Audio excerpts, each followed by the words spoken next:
Hello, we are live again, and today we're going to be joined by Katrin from Pain Free and Intimate, and we're talking about vaginismus, symptoms, causes, and treatments.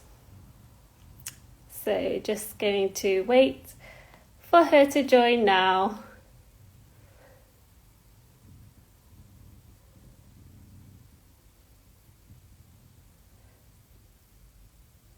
She should be here soon.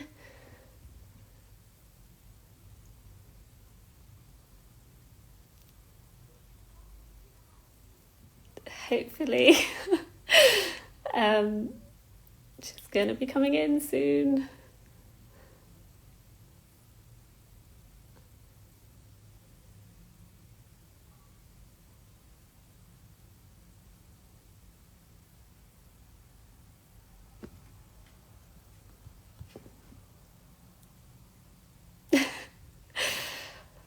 Okay, she's not here yet. Ah, I can see you.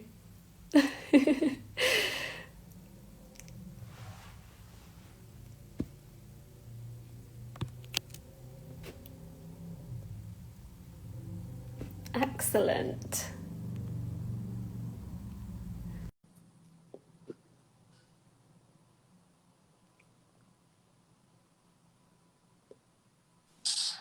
Hello. Hello. Doing, Katrin? I'm doing really well. Thank you. How are Thank you? you. Good. Yes, I was doing a little intro dance. I had a couple of seconds alone. Awesome. I love that to get the energy moving. I was playing with my puppy a little bit. She's laying here beside me, joining us for the conversation. Can we see? Yeah, there Hi. she is. Oh, so cute. What's her name? Her name is Lexi. Lexi. I Oh, think she's become a pro at Vaginismus by now. she knows it all. Well, thank you so much for obviously jumping online. And yeah, really great to obviously be connected to you. I thought we could start by just maybe you want to give yourself a little introduction and then we can go into things. Yeah, and thank you so much for having me. I love that you've created a safe space, a community really for people to connect Thank on the topic of sexual health. I think that's so important. A little intro to me. I mean, keeping it short and sweet, I never thought I would be in this space of helping people with overcoming vaginismus. But of course, we tend to be able to help people in the most fulfilling way based on our own experiences. Yeah, And I'm sure we'll get deeper into what that looked like for me. But I'm just so grateful to be able to share my stories from a place of love and a place of understanding and knowing that it's quite often missing in our society, especially when it comes to sexual pain.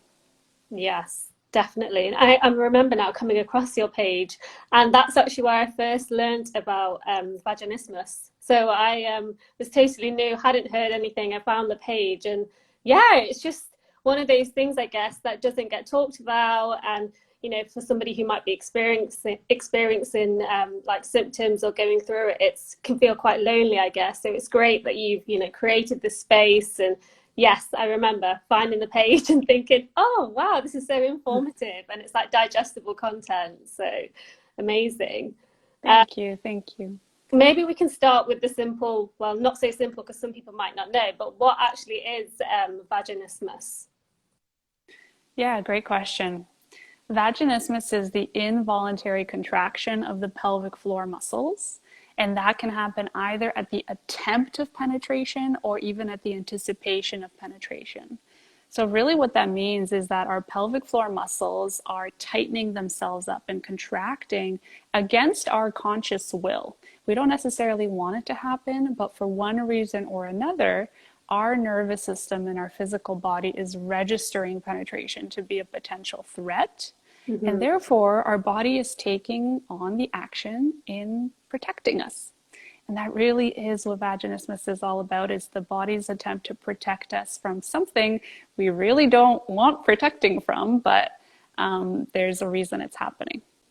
So it's the body's reaction then to almost like fear, is it? Or Yeah, it has a lot to do with fear. Whether it's conscious fear and you absolutely know why you may be scared of vaginal penetration, anal penetration, whatever it is, or if you don't quite know and if you're unsure why your body is reacting in this way. Hmm. And Looks how, like I have a little halo going. angel vibes. So obviously you mentioned that this isn't something that you've experienced. How did you realize that that was what you were experiencing?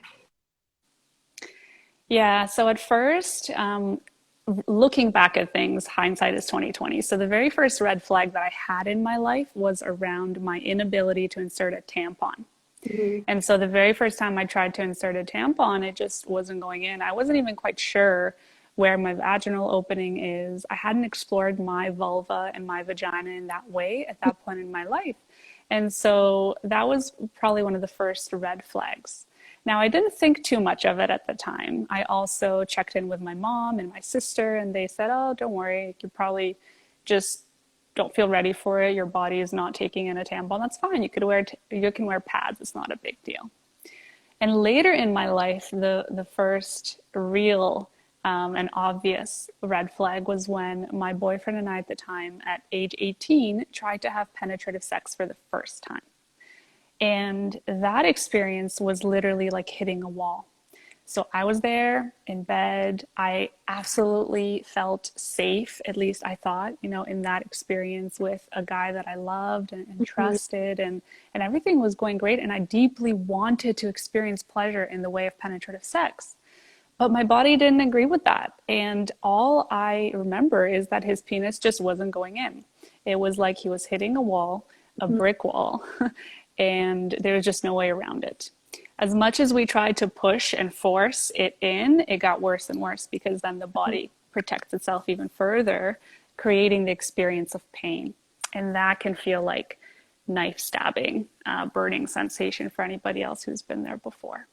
And I think at that age as well, just to experience your first time, or just, I guess, the lack of education around these things, for that to be happening during, your first time, it's something that you might just be thinking, is this normal, or like, what am I feeling? Because, there's not really much info out there.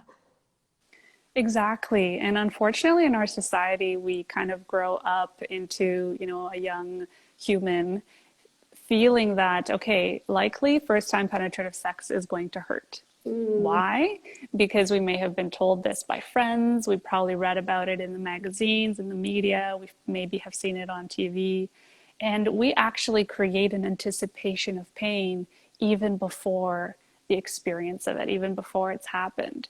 So in a really messed up way, society creates the self-fulfilling prophecy that we do experience that first time pain. And for some people who experience that to such a degree in the context of vaginismus, that can be something that lasts for years. Mm-hmm. And so then the actual causes of vaginismus, because it's not something that somebody is born with, right? There's reasons, there's things, or like subconscious things we might have taken in that can result in this, or what are the causes? Yeah, great question. And on the point of it being something we're born with, there are some beliefs that if you believe in the theory of reincarnation and such, that we may actually come into this life with some sort of energetic imprint around our sexual health or the kind of wounds we may experience in our sexuality. So it's possible that something is kind of coming from those past life experiences, Yeah. if you choose to call it that. Do you believe in that kind of stuff? Oh, that is a good question. I actually think I do. To some, yeah, I do believe in that. Yes. Cool. You know, Awesome. I do like to think about like different energies, and I feel like sometimes, the trauma that you're experiencing can be the result of like past life traumas.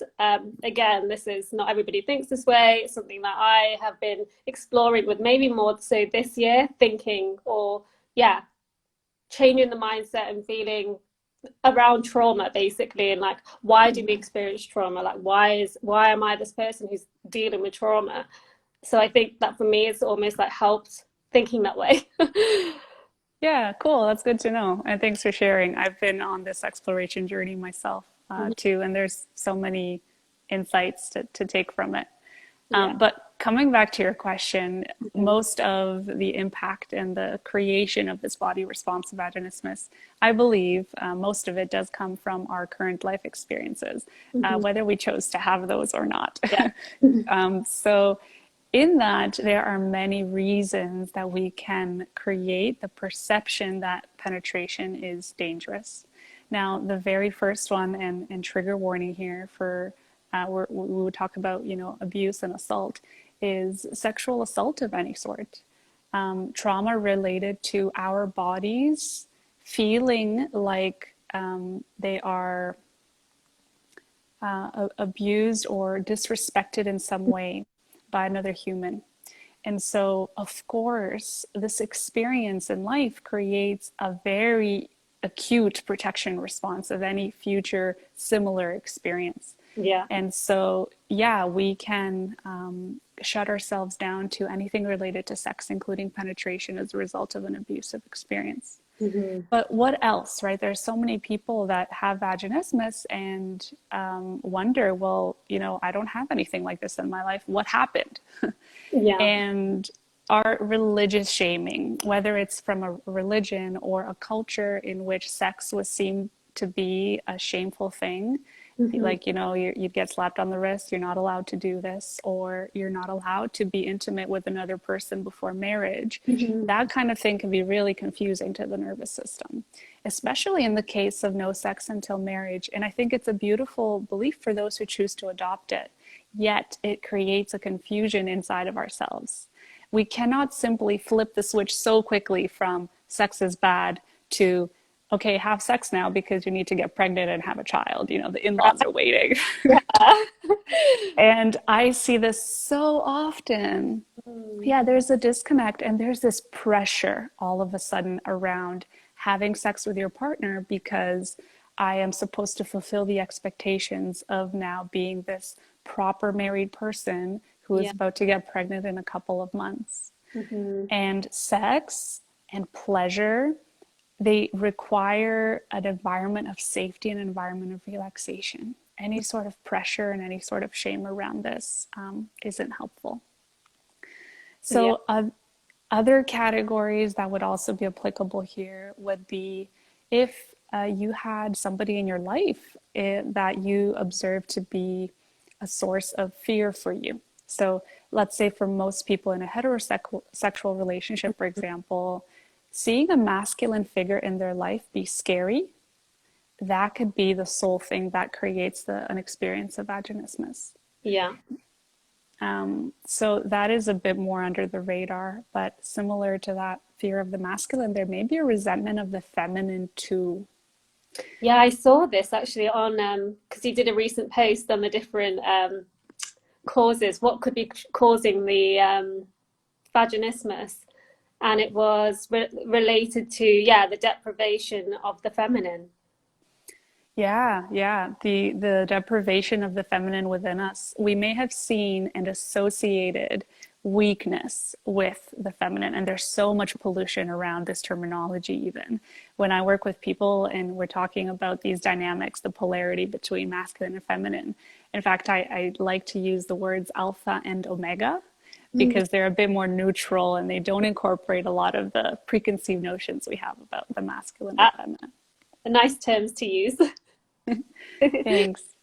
Yeah, so the feminine in itself, if we grew up and let's say we saw our mother in life and our mother did her very best to keep busy, to take care of the family, we may not have seen an example of the feminine in our life to be somebody who takes time for self-care, takes Mm. time for relaxation, for really honoring her body. Or there may have been a reason to wish we were a boy. Yeah. That's another huge thing. I remember my parents at one point in my life, at a point that I could understand this a little bit better, they told me that they were actually expecting a boy. And they would have been really happy to have both a boy and a girl in their, as their kids, but they were happy they had two girls because I have an older sister. This is so similar to me. My parents thought I was going to be a boy, but I was a girl. Oh, um, interesting. yeah. I Do you don't know. remember having any feelings around that? Um, I don't really feel like I was very feminine. Like in my younger, I didn't really connect with feminine. I was quite like a tomboy, and yeah, I don't know. Maybe that did play a part. Who knows? It could be like in the subconscious. I need to be more masculine. Don't know. Yeah, I do think for different people it registers differently, but I could totally relate to that. I was a tomboy Mm, going up until middle of high school, even. yeah. And it only came naturally that I started to celebrate the feminine part of myself at a later time in life. Hmm. So I had some sort of hierarchy in my nervous system created of, okay, well, men are more valuable, being a woman may be weak, and also that the masculine is scary. Yeah. And that contributed to my experience personally. And it can also be in different cultures as well, I guess, where this is even more so, you know. So it's so interesting, yeah, just looking at the different like causes, like what it can be, and it doesn't always have to be like a direct trauma. There are like other causes to it. Yeah, for sure. It doesn't have to be very, very obvious. And another few categories I'll mention here is also if you were deprived of loving touch Hmm. when you were little, right? Anybody listening, if you don't quite remember having those hugs that you deeply wanted, or that quiet time with your parents, that sort of cuddling or whatever it may be, that loving touch, then we may grow up in the world with the notion that this is not okay, this is not Hmm. something we receive, this isn't something that we give, and we become starved of touch. And somebody who becomes starved of touch also isn't used to giving themselves that loving touch that they deserve. So a self-pleasure practice, aside from it having been shameful, is also just not part of our natural way to take care of ourselves, because nobody ever touched us in a loving way. So why should we? Hmm. Yeah. Um, So there's yeah. a lot of different causes. I guess we could then go on to, I mean, there's primary and secondary vaginismus too. What are the two different, like, what's the difference? Yeah, great question. Primary vaginismus is if from the very first time you tried penetration, Hmm. you experienced trouble with it. So your pelvic floor contracted, whether it created a wall or not, and you experienced pain, that would be primary. If for the very first time you tried, you had that experience. Secondary vaginismus is if you, at one point in your life you were able to have penetrative sex that was either neutral or pleasurable, but for one reason or another, things changed and you now experience that contraction of the pelvic floor and that pain. So, how can this come about? It can come about due to any of the factors we already talked about. If there was a traumatic experience or some fear in relation to the masculine, kind of like we discussed, or another category too is a physical injury. I had a Mm-hmm. physical injury related to my pelvic floor when I was really little, and that kind of created the association that my pelvis was a place of pain. Hmm. But for somebody experiencing secondary vaginismus, this could also be giving birth. That's a traumatic experience for the pelvic floor in many cases. And often, too, we don't get the necessary help after birthing to recover from it. Yeah. So that's kind of the difference there. And it can, so obviously we talked about it earlier, but so secondary vaginismus could be obviously a result of somebody who has experienced sexual violence. So, you know, previously they might have been able to have penetrative sex, but Yeah. then, you know, based on the experiences that they've had, they then experience vaginismus. So it can come later through these experiences too. Yeah, exactly. Wow, there's a lot. But then this Yeah. can go on to obviously the treatments. So obviously yourself, you talked about your journey, how you experienced vaginismus, but there is a light at the end of the tunnel. And yes, if we could talk more about the treatment side of things, how you got to the treatment side of things, that would be amazing. For sure. And absolutely, there is a light at the end of the tunnel. And what's also important to note is that we don't necessarily need to know what caused vaginismus Mm. in order to heal from it. And Yeah. this can bring a lot of peace around this. We often have, the idea that, okay, if I'm going to overcome something, I need to know why it happened. Yeah. And that's not quite the case. If there was a building burning, we would go out and put out the fire first before Right. sitting there and wondering, like, well, why is it burning? Yeah. So, But in terms of treatment, I'll tell you first a little bit of my personal experience and then how I approach things now because I learned a lot along the way with all of the mistakes that I made. For me, after I had that experience with my boyfriend at 18 with mhm. penetrative sex, I went to the doctors and I explained my situation, but I didn't hear anything about the term vaginismus, about my pelvic floor maybe being tight. Mhm. That didn't come up. And really, what I was told instead was, oh, well, you're probably just too young. You should wait, and I'm Mm. sure it'll work out. Okay. So the medical advice was to wait at 18. And I mean, on average, that's, As well to yeah.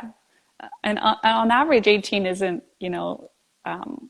too early, or there are other people at younger ages able to have penetrative sex. So I was left very confused. yeah. And a few weeks or maybe a month later, I came back to that same doctor, really wanting to get a requisition to a gynecologist, somebody who hopefully knows a bit more about this stuff. Mhm. And he did give me one, but again, he also gave me some more incredible medical advice to just drink some wine and relax, which we hear so often. It's Oh, ridiculous. drink some wine. Okay. As that medical advice. What? No. And the worst one I've heard was, don't you even love your husband? That's Wow. the worst one I've heard. You actually received that as advice, like from a trained medical person. Yeah, that would be what somebody received. It wasn't my story, but I've heard that. Um, so, yeah. Anyways, It's confusing space, when you do notice something's happening, you're not quite sure where, what, and then I guess a lot of people might come, even though it's obviously not their fault at all. But when people are saying these things, there can be an element of like self-blame, like someone saying, "Don't you love your husband?" It's like I do. Um, so yeah, I guess there's so many emotions that go around it as well. for sure, and self-blame is such a big one. Mm, Unfortunately, coming to that first person that we're hoping is going to be able to help us, if we get disappointed there, and this happens so often, is that people give up yeah. because it took so much courage to, gather all of their strength to go to the doctor's office to talk about an intimate part of their life. Yeah. And to be received that way creates like, okay, a shutdown. I'm never talking about this again. This Mm, person obviously thinks there's something wrong with me, that I'm weird, or, anyways, things get messy. mhm. Um, but long story short, I went to the gynecologist. Vaginismus also wasn't mentioned, and it was later, using my boyfriend at the time's parents' benefits, I went to go see a sex therapist, Mhm. and that was helpful in a couple of ways. And the way that was most life changing for me was that for the first time, somebody said, "Okay, you're likely experiencing vaginismus," and they confirmed all of my Google searches late at night, reading up on vaginismus, trying to understand what was going on with my body. So that sex therapist recommended that I get myself dilators, and so I did. And a big part of my physical healing journey was the dilating process, which is often a very big piece for people. Yeah. Now, the Oh, instructions, yeah. yeah, Oh, sorry, carry on.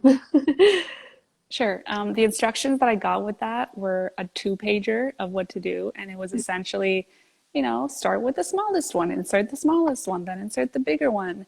And it didn't help in any of the big important pieces of this, like how to create safety in our nervous system to even feel relaxed enough and safe enough for a dilator to go in the first place. Mhm. A very important piece for people to remember who may be exploring dilating right now on their own or with a professional is that pain should not be part of the equation. Yeah. Every single time we experience pain, we're just deepening that cycle and creating the association that sex is painful. Hmm. So that is kind of the formal advice that I had at the time. And again, I went through a whole trial and error period with pushing through pain very much in my dilating practice, which set me back weeks and months. My dilators gathered a lot of dust sitting there in the closet. And I did overcome vaginismus largely because of the emotional healing journey that I took on in my own self healing around my own. That's what I saw you were saying. The emotional aspect for you was far more important, like helped much more than the physical. Yeah, it did. And now I say the emotional aspect needs to be the one that we start with so Hmm. that the physical piece of the process can actually be more smooth and effective as opposed to just causing ourselves pain. Yeah. And how does that emotional healing almost begin? I mean, it's such a wide question, isn't it? How do you emotionally heal yourself? Yeah, no, it is a fantastic question, and I could talk about this for hours, but I'll give you a summary of what the approach that I take with people. Hmm. So, of course, each person's unique contributors to vaginismus are different, Hmm. but the structure that I use is a few things. One is when we take memories that we can remember, and sometimes just perceptions of stress, ideas of fearful memories around penetrative sex itself, perhaps, or specific memories we can remember.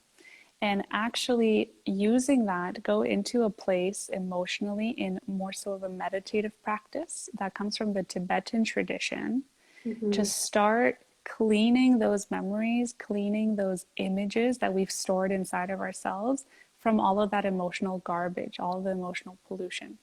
Yeah. Because every single time, if we lay in bed with a partner or with ourselves trying to dilate, we're in this environment of, okay, laying in bed, trying to insert something in the vagina. Hmm. But where our nervous system is often is right back at that medical professional's office where we had an incredibly painful pelvic exam. And that was the case for me too. It's like this cycle keeps repeating because we are reliving a past experience. Yeah. So we have to take the past experiences and create a fresh slate around those so that the body doesn't react in the same way as it's used to in that pattern we've developed. Hmm. So that's one little aspect. And the next big aspect too is with the subconscious mind. Oof. So the subconscious mind is super interesting to me. Do you Yeah. like talking about this kind of stuff? Yeah, I mean, I'm always like thinking, well, like looking at my dreams and talking about the subconscious, and yeah, I love it.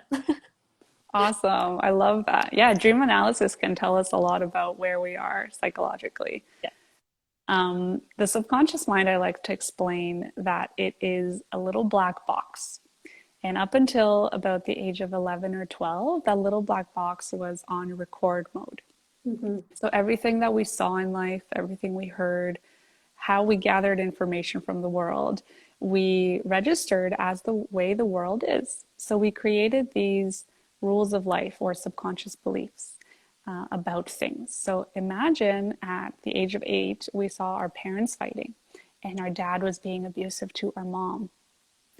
Boom, we register that in our little black box and we may create the belief of men are dangerous. Yeah. At 11 or 12, that little black box goes off from the record mode and now it goes into play mode. And it just keeps replaying everything that it's learned. So in our 20s, if we are exploring a relationship and we absolutely trust and love that man consciously, our subconscious mind is still playing men are dangerous. Hmm. So we need to go into that depth, that part of the iceberg underneath the surface, Hmm. and using a process that is a subconscious belief change process to recreate the subconscious belief, again, to clean all that emotional pollution around it, and to create a belief that is in line with our intimacy goals. And that is also an incredibly beautiful process. It can involve Hmm. a lot of tears, it can involve a lot of emotional release, Mm-hmm. and the sense of peace and, like, again, a fresh slate about the world, because we can create men are dangerous to men are safe, or penetration is okay. Yeah. So that's kind of the subconscious piece of it all. And I absolutely love that part of the work also. So interesting. Yeah, definitely. I can see why. So I'm already like, oh, so so interesting how the mind works and how we hold things and we don't realize that we're holding on to them. Yeah, another thing that has recently blown my mind is a practice with the physical body also. Hmm. So the physical piece of the process we kind of talked about with some of the conscious ways physically we can help ourselves. Yeah. We talked about the emotional aspects in the subconscious realm, and then there's this kind of tie between the emotional release and the subconscious physical piece of it. Hmm. And this is when we can get our body to go into its natural mechanism of releasing tension and trauma. So tension and trauma are stored in our muscles. That's why some yoga instructors, when they see, one of their students stretch their psoas muscle, especially the one that stores a lot of stress and emotion, Hmm. they can have their students burst out into tears at the stretch of the psoas muscle, Yeah. because it held those memories and those emotions. Yeah. And So interesting. We yeah, did a talk recently, actually, about body armoring with somebody called Sequoia Satori, and how, yeah, the body, you can hold the tension. Obviously, like you hold it in your muscles, but in intimate areas as well, where you think that's not the case, it actually can, you can be holding a lot of tension there as well. yeah, I absolutely have experienced this myself with a practice that I call trigger point release. It's also known as de-armoring, vaginal de-armoring. Hmm. It's very cool how in our womb, in our vagina, energetically, we store a lot of tension. And that is the case for the rest of our body too. Hmm. The beautiful piece is that the body knows naturally how to release the tension. We just need to step out of the way and allow it to. Yeah. And what this looks like is physical tremoring, like shaking response, often starting in our legs and our pelvis area, moving up to the core muscles where we often hold so much because we're kind of in this contracted state in life, waiting for the next challenge, waiting for whatever we need to face and, Sure. and get over with next, Yeah. right? So that's kind of the most recent practice. I'm getting certified in it now. I started the process a few weeks ago, and it's just a wonderful final piece of the puzzle in how I help people when it comes to vaginismus. Yeah, this has been an amazing journey for you. Prior to this, is it right that you was an accountant? Yeah, yeah, that's right. Wow. Yeah, it's crazy how life has changed. I was a CPA and I worked in public accounting and in financial statement audit and assurance for a while. And even resigning from that job, I didn't quite know what I would do, but it was within about a year to a year and a half of learning and exploring that it just clicked, like, of course I need to help with vaginismus. Because you experienced it, and yeah, it's amazing. This takes us nicely on to how can people work with you then? So we've talked about some of the techniques you do and yeah, some of the areas, but what does it look like working with you on the journey of, I don't want to say curing vaginismus, is that the right, it's not the right thing to say, or can you cure vaginismus? Yeah, yeah, I think curing is one of the better words, actually. It's a nice word for it. I like healing as well, or overcoming vaginismus. I definitely don't like to refer to vaginismus as a dysfunction or a disorder, Hmm. because we often also associate that with our identity, like as though we are dysfunctional. And Yeah. so vaginismus is a body response more than anything. Yes. But in terms of how to work with anybody watching, one-on-one work is the most transformational. And this is really the way that I can customize the entire process to a person's unique experience of life. And Yeah. what that looks like is a 4-month journey in which I set ourselves up with that person to speak every 2 weeks in a Zoom call, usually an hour and a half, however long it takes to really get to a place that they're feeling comfortable with where they're at and excited for where we're going. And often on those calls, we do emotional healing practices that are necessary to be done in person, one-on-one. So subconscious belief change, that is something that I can only do in a one-on-one scenario. Yeah. The tension and trauma release exercises, that too. And in between calls, I send them the video guidance that I've already created around their exercises to engage in the time at home. So the home play activities. And so that can include anything that's relevant for them, but everything we talked about. Yeah. Pelvic floor relaxation exercises, dilating, trigger point release, also an exploration of pleasure, which we didn't touch on too much. But other than that, they also get a digital planner to help them keep track of their progress, anytime access over email with me, and essentially that supporter in their life that is there beside them throughout the whole thing. I know vaginismus can leave us feeling super alone, so I try to change that. How, so if you was somebody who's not in a relationship, or if you're in a relationship, do you have advice for both? Or yeah, like you say, it can be quite a lonely journey for some people who might be in a relationship or not in a relationship. How would that look? Can you work to overcome vaginismus alone?